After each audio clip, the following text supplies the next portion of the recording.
Et nous allons tout de suite du côté du téléphone pour parler à Michel Leblanc, président de la Chambre de commerce du Montréal métropolitain. Bon après-midi, Monsieur Leblanc. Bonjour, Monsieur Pierre. Comment ça va? Ça va bien, ça va bien. Et c'est Michel Leblanc qui nous apporte une bonne nouvelle aujourd'hui. On parle d'un train rapide, Montréal-New York, et ça va se faire rapidement, plus rapide que possible. On nous parle d'un train qui irait jusqu'à 200 km à l'heure. C'est quelque chose? Écoutez, je vous entends, puis je vais quand même ramener les choses à ce qui va venir rapidement, puis ce qui va prendre du temps.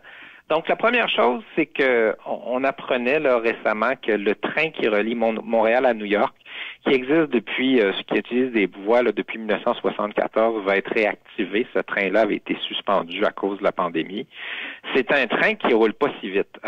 Compte tenu du fait qu'aux douanes, ça prend 2 heures, compte tenu du fait qu'il y a, je pense que c'est 17 arrêts aux États-Unis entre Montréal et New York, ça prend 11 heures. Donc, on n'est pas dans le très rapide pour se rendre à New York. Par contre, pour ceux qui nous écoutent, le train qu'on appelle Adirondack est considéré comme étant l'un des trajets les plus intéressants, les plus pittoresques au monde. Donc, c'est un train qui passe dans des vallées, entre des montagnes. Quiconque le fait en voiture, là, on peut avoir une idée. Donc, c'est très agréable, mais il ne faut pas être pressé. Dans les annonces qui ont été faites récemment, il y a la volonté de faire un pré-embarquement sous douane à partir de Montréal. Un peu comme quand on va aux États-Unis en avion.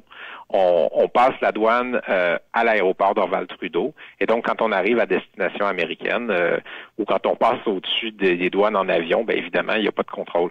Alors là, la logique de ce pré-enregistrement au niveau de la douane c'est ça, à la gare de Montréal, ça permettrait d'économiser les 2 heures qu'on passe à l'arrêt à la douane. Donc, le trajet qui prend 11 heures présentement pourrait prendre seulement 9 heures, ce qui est toujours pas si rapide, mais pour aller à New York, ça peut être agréable. Maintenant, ce à quoi vous faisiez référence, c'est que Amtrak, la compagnie de train américaine, a sorti son plan de déploiement de TGV dans le nord-est du continent. Or, dans ce plan-là, on retrouve la liaison New York-Montréal. Alors, donc, ça nous donne une indication qu'il y a une intention éventuellement de faire le lien en grande vitesse. Maintenant, là où je voudrais qu'on soit tous très patients, c'est que dans la liste qui a été rendue publique et les noms des trains sont là, autrement dit, ils mettent pas Montréal-New York, ils mettent Adirondack, mais cette liste-là n'est pas en ordre alphabétique, elle est probablement en ordre de réalisation. Et dans la liste, il y a à peu près, je regarde ça rapidement, peut-être une douzaine de trains. Et Adirondack est le dernier. Ouais. Donc, quand on pense au temps que ça prend pour construire un TGV, si on n'est pas en haut de la liste, ça veut dire qu'ils ne commenceront pas les travaux si rapidement. Alors, moi, je vous dis, la bonne nouvelle, c'est au moins que le train va repartir, que ça va prendre un peu moins de temps. Et ça va nous amener des Américains et des touristes qui vont vouloir prendre le train de New York et qui viendront à Montréal. Donc, ça sera tant mieux pour notre économie. Et si on a des gens qui nous écoutent, qui rêvent d'aller à New York en prenant leur temps et en observant la beauté du paysage, ça peut être un très beau voyage d'été à faire. Moi, je pensais que vous regardiez comme président de la Chambre de commerce du Montréal métropolitain les voyages qui pourraient se faire autrement pour des gens d'affaires.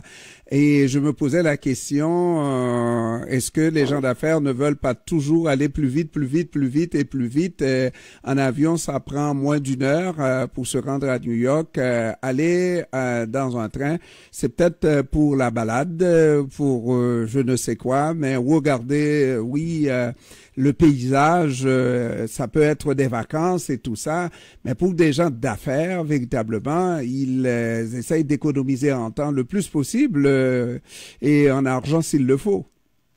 Oui, vous avez raison. C'est pour ça que quand on pense à New York, la distance à parcourir fait en sorte que même s'il y avait un TGV qui était fonctionnel, je pense pas que l'économie de temps avec le TGV par rapport au train actuel ferait en sorte que les gens utiliseraient le TGV. La distance est longue.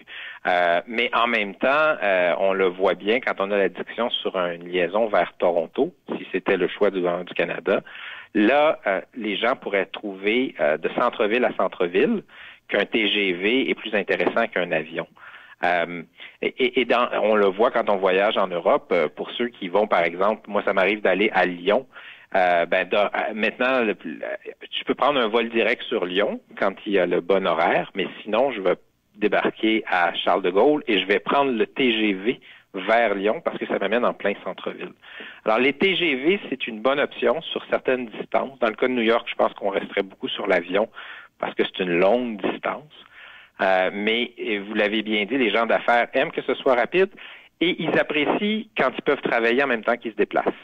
Donc, l'avion le permet, le train le permet, la voiture le permet pas. Et donc, dans bien des cas, le choix, s'ils peuvent le faire, entre utiliser leur voiture pour une distance qui pourrait bien se faire en train et utiliser un TGV, ils vont souvent préférer un TGV parce qu'on peut y travailler. Comment se fait-il, Monsieur le Président, que je n'ai entendu que le président de la Chambre de commerce du Montréal métropolitain à en parler de cette belle nouvelle et que ça ne semble toucher personne, aucun décideur de Montréal, ou à peu près? Je vous dirais, la discussion qui a lieu présentement, elle est très centrée sur la question canadienne, c'est-à-dire le corridor Québec-Montréal, en passant par Trois-Rivières, Toronto-Windsor. Et là, la grande discussion qui a lieu, c'est est-ce qu'on devrait aller vers un TGV ou un TGF, qui est le train à grande fréquence, donc des trains moins rapides, mais sur des voies distinctes qui permettent d'y aller rapidement. C'est de ça dont on parle. Et là, il y a plusieurs des maires, des responsables de la société civile et même le premier ministre du Québec qui se sont prononcés. Pour ce qui est de la liaison vers New York, pourquoi je pense qu'on n'en parle pas tant que ça? C'est comme je le disais, ce qu'on réouvre, c'est un train qui est plus un train, comme vous l'avez dit, touristique, qui est bon pour le tourisme, mais présentement, c'est une liaison qui est très longue. Moi, je ne sais pas si vous avez déjà fait des voyages là, de 11 heures en train, mais ça nous prend presque, si c'est de nuit, une couchette, puis si c'est de jour, il faut avoir envie de marcher pour se dégourdir les jambes. Alors, c'est pour ça mon point, c'est que je pense que sur la liaison Montréal-New York, on n'est pas encore dans un TGV, on est plus dans un train qui est lent, qui est agréable mais lent, et c'est pour ça que les gens en parlent moins. Et vous, tout ce qui regarde le développement de Montréal, que ça nous amène du tourisme, n'est-ce pas? Ça vous intéresse au premier chef, il faut en parler quand même, vrai? Tout à fait. Puis, dans le fond, les touristes qui peuvent venir d'Europe ou d'Asie vont peut-être être intéressés de venir à Montréal s'ils sont à New York ou aller à New York de Montréal.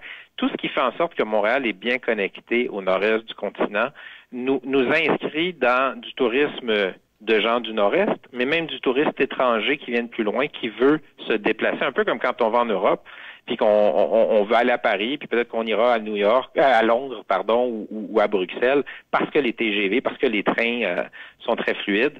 C'est un peu ça qu'on veut. On veut que Montréal soit très bien connecté à tout le nord-est du continent, et tout ce qui y contribue, c'est tant mieux pour le tourisme, pour la vitalité économique.